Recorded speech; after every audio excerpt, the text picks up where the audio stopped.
Hey everyone, I'm working to hit 2,000 subscribers and I need your help to get there. If you enjoy the content, please hit that subscribe button right now. Faithful, Sunday nights are supposed to be quiet, restful, low-key evenings. Not this Sunday. San Francisco dropped a genuine avalanche of news in a matter of hours. A trade that quietly reshapes an already loaded linebacker room, official confirmation that the team's superstar tight end has been medically cleared following one of the most jaw-dropping injury recoveries in recent memory. And final proof that the star running back's mysterious practice absence was exactly the calculated plan everyone suspected all along. Let's break down every single piece of this Sunday night news dump, because there's a lot to unpack. Let's start with the trade, because on the surface it might look like a minor roster transaction, but there's real substance buried underneath it. San Francisco sent running back Zamir White to the New Orleans Saints in exchange for veteran linebacker Deion Jones. And here's an important nuance worth clarifying right away. This wasn't some kind of completely cost-free, throwaway transaction, even though it might initially look that way. Both players involved had only been with their previous teams for less than a single month. So there is a real trade happening here between two teams each looking to address a specific need. That said, from San Francisco's specific perspective, the calculus was about as favorable as it gets, because Zamir White was never realistically projected to make this roster's final 53-man cut in the first place. So let's talk about why White became expendable in the first place. Because it connects directly into one of tonight's other major headlines, the state of San Francisco's suddenly loaded running back room. The star lead running back returned to practice this very same day. The team's electrifying third-round rookie running back out of Indiana made an outstanding preseason debut just days earlier, running with real decisiveness and physicality, consistently picking up yardage after initial contact. On his very first carry, he found a sliver of daylight and hit the hole with real conviction. And here's a key detail about how young running backs actually earn a head coach's trust in this league. It isn't just about flashy runs. It's about the unglamorous fundamentals, especially pass protection. This particular rookie built a reputation throughout his entire college career, first at James Madison and then at Indiana, for never shying away from contact as a blocker, sticking his hat in against blitzing defenders, and holding up impressively well in pass protection reps during his preseason debut. That combination of physical running and reliable blocking has already vaulted him into the clear RB2 role on this depth chart. Add to that mix another promising young running back who returned to practice just recently, plus a well-traveled veteran who delivered a genuinely strong preseason performance of his own, flashing real physicality and showing exactly why he's carved out a lasting NFL career as a dependable depth option. That gives this coaching staff a realistic group of 4 running backs who look like they're squarely positioned to make the final roster, even before accounting for a 5th back currently working his way back from a torn pectoral muscle suffered in a weightlifting accident before training camp even began, who simply hasn't been able to show anything on the field yet this preseason.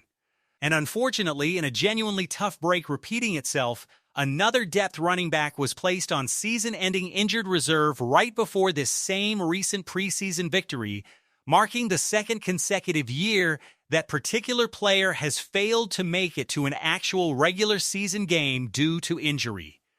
With that level of depth and talent now sorted out at the position, Zamir White, who had only picked up a modest handful of preseason carries, became the logical odd man out, and shipping him off to a New Orleans team dealing with its own running back injuries needing an extra body at the position made complete sense for both sides.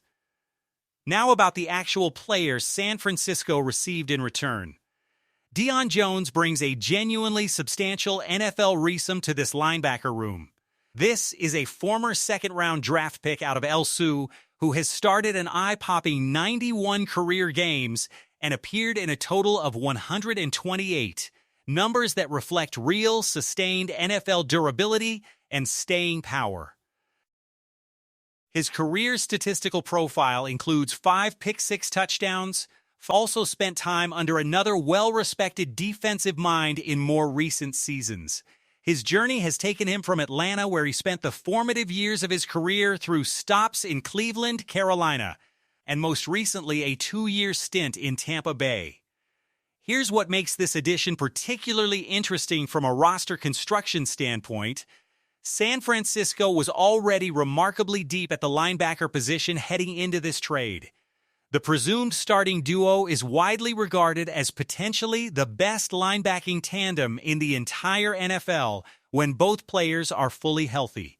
Behind them, a fifth-round rookie linebacker with a wingspan measuring over 80 inches has been quietly turning heads throughout this entire preseason, showcasing real coverage instincts, play speed, and defensive versatility, including a standout open field tackle against a scrambling quarterback during the very first preseason game. There's also a developmental linebacker who's logged double-digit tackles in each of the first 2 preseason contests, someone who admittedly can be a bit hit or miss right now because the game doesn't always slow down for him yet, occasionally playing a touch too aggressively without fully trusting his own internal instincts and diagnosis skills. But the physical foundation is clearly there for him to develop into a genuinely good player down the road. He also delivered a highlight reel special teams play in the most recent preseason game, punching the ball loose on a kickoff that directly set up an offensive touchdown just plays later. Round out that linebacker room with a steady, reliable veteran presence and a dependable special teams standout, and you're looking at a position group that was already significantly deeper than it was a year ago, even before this trade. Adding Deion Jones on top of all of that simply gives the coaching staff yet another experienced, battle-tested option, someone both the head coach and defensive coordinator know intimately well, and someone who could realistically provide an additional boost on special teams as well, building on an already excellent special teams performance in this team's most recent preseason victory. Now let's shift to the tight end position, because this might be the single biggest piece of news to drop all night. Official word that the star tight end has been formally activated off the physically unable to perform list. Let that sink in for a moment.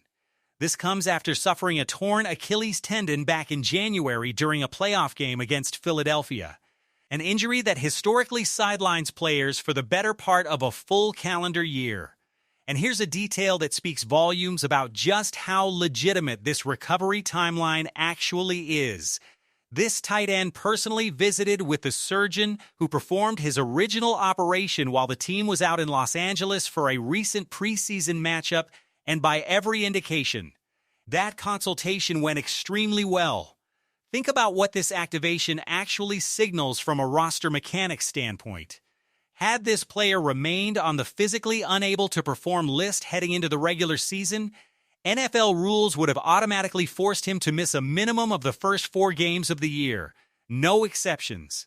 The fact that the organization chose to activate him now, ahead of that deadline, is a clear, unmistakable signal that they genuinely believe he has a realistic path to playing within that opening 4-game window, and it means you absolutely cannot rule out the possibility of him suiting up for the historic regular season opener in Australia. Sure, the logistics of a lengthy international flight and the overall pacing of his recovery will factor heavily into that exact decision, and there's a reasonable scenario where the coaching staff opts to hold him out of that specific opener in favor of a more conservative return the following week against a Miami team that projects to be one of the weaker opponents on the entire schedule. But either way, the expectation now is that he returns to the field somewhere within that opening month, a remarkable outcome that once seemed genuinely uncertain given the severity of his original injury.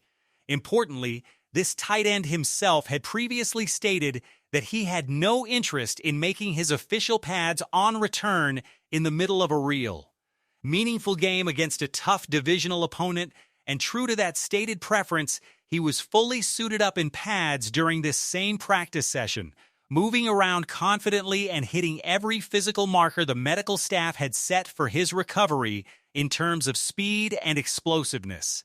and it should go without saying at this point.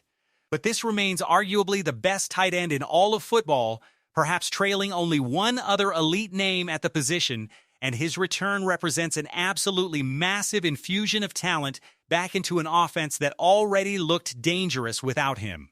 And finally, let's circle back one more time to that star running back's highly publicized return to practice, because his own comments today put a definitive bow on weeks of unnecessary outside speculation. Exactly as had been suggested throughout this entire saga, this was always a fully planned maintenance strategy from the very start of training camp, ramping up hard for roughly 9 or 10 practices, deliberately scaling back for a stretch to manage his overall workload and mileage, and now ramping back up as the regular season officially approaches. Few players in this entire league understand their own body and its specific needs as well as this particular veteran does, and by his own account, he now feels completely fresh and ready heading toward that season opener. So there you have it, a trade that quietly reinforces an already deep linebacker room with genuine championship-level experience, official confirmation that this team's superstar tight end has cleared a massive medical hurdle on an accelerated recovery timeline, and final validation that the star running back's practice absence was exactly the deliberate, well-executed plan it was always described as. This roster is rounding into peak form at almost exactly the right moment, with the regular season now firmly on the horizon. If breakdowns like this are exactly why you love following this team, you already know what to do. Smash that like button to help this channel reach even more Niners fans just like you. Drop a comment down below and let us know whether you expect that returning tight end to suit up for the season opener in Australia and what you think of this new veteran linebacker addition. And if you haven't already, hit that subscribe button and turn on notifications, because we're bringing you fresh 49ers coverage the moment breaking news happens, all the way through the rest of the preseason and deep into the regular season grind. Until next time, faithful, keep the faith.